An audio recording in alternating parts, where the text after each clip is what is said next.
Larry Summers, who was almost chairman of the Federal Reserve, we have a relationship with him where we get to talk to him on one-to-one basis. He's a fantastic guy, obviously one of the smartest guys in the entire world.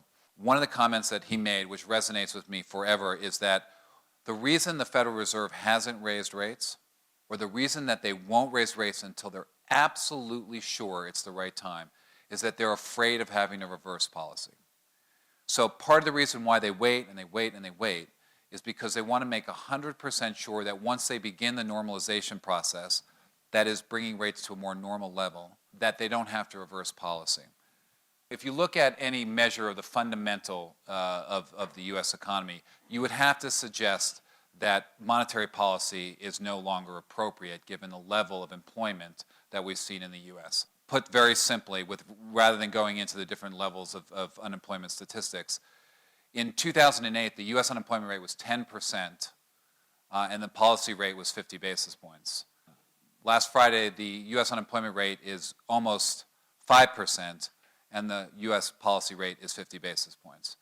So how, if you believe in a concept of supply and demand, of labor pressure, of Phillips curve, how could you possibly suggest that the same policy that was appropriate when unemployment rate was 10% is appropriate when it's 5%? We can debate that or whether or not, but that's a very serious question.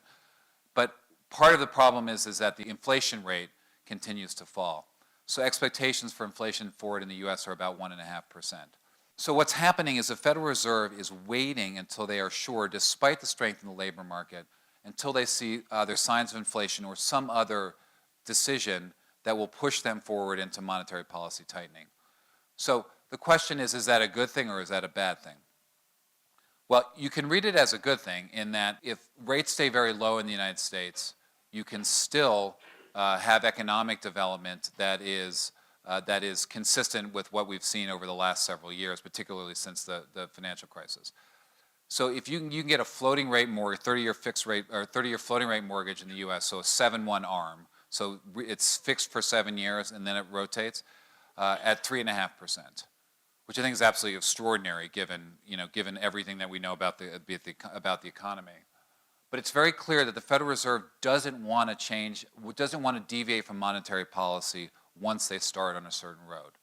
And so they're really waiting for a very long time before they decide. Our view is that they would raise rates in September. I think that's a little bit tough given the stock market continued gyrations.